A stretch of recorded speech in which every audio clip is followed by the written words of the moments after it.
The drama surrounding the Indiana Fever and the Las Vegas Aces isn't just basketball. It's a scandal unfolding in real time. A story that feels less like sports and more like a crime scene where the referees are the culprits. This was supposed to be the WNBA's grand showcase. The rising Indiana Fever, led by Aaliyah Boston and Caitlin Clark, taking on the defending champion Las Vegas Aces. A clash of styles, a passing of the torch, a chance for the league to spotlight its brightest stars on the biggest stage. Instead, what fans got was a sideshow of whistles.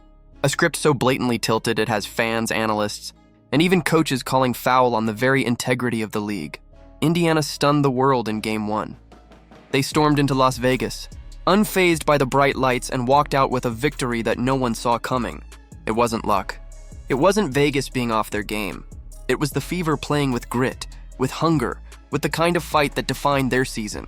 That opening punch should have set the tone for a series of epic battles, the kind fans would remember for decades. But from the very next tip-off, everything shifted. The Aces didn't just adjust, they were gifted the kind of officiating advantage that made basketball look secondary. And that's where the story of this series truly begins. Stephanie White, the Fever's head coach, has been around this league long enough to know the difference between a tough loss and a rigged deck. She's seen physical games, she's endured nights when the whistle doesn't go your way. But what she witnessed over these past few games was something different. Something so lopsided it couldn't be brushed off as coincidence. A 31 free throw discrepancy. 31, that's not bad luck. That's not a difference in play style. That's a gaping wound in the credibility of the league itself. White couldn't stay silent, not with her players giving everything only to be undermined by forces outside their control. Her post-game interview didn't sound like frustration.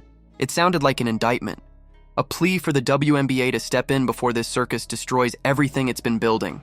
Fans inside Gainbridge Fieldhouse saw it with their own eyes. Social media exploded with it. And the box score confirmed what everyone already knew. The Aces weren't beating Indiana. They were being handed wins. Each phantom whistle cut deeper into the Fever's momentum. Each missed call stripped away the grit and resilience that should have defined this underdog run. What should have been remembered as a breakthrough for the Fever is now etched as a case study in bias, and maybe even something darker. From the opening tip of Game 2, the pattern was clear. The Fever's physical defense, a cornerstone of their success, was transformed into foul trouble at the snap of a whistle. Aaliyah Boston's verticality? A foul. Lexi Hull fighting through a screen? A foul. Kelsey Mitchell breathing on an opponent? A foul. Meanwhile, Las Vegas could shove, elbow, and bulldoze their way through possessions with impunity. It wasn't subtle.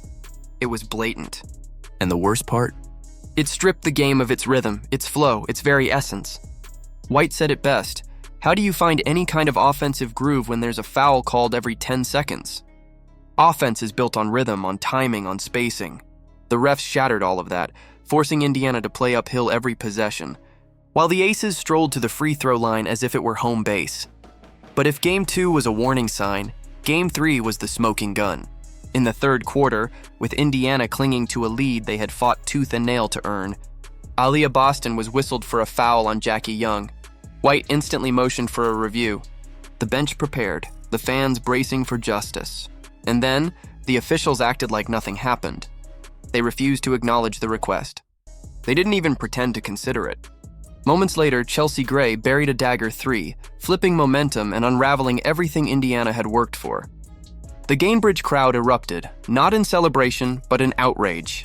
The boos rained down, the disbelief spread across social media in real time, and analysts everywhere pointed to that moment as the proof. Proof that this wasn't incompetence. This was control. The kind that tilts a game's outcome before the final buzzer.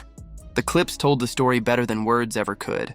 Asia Wilson shoving players in the back with no whistle. Aaliyah Boston hacked on a layup with silence from the refs. Lexi Hull called for fouls when she barely made contact, while Vegas players executed illegal screens and reckless elbows unchecked. When mistakes pile up in one direction, it stops being oversight.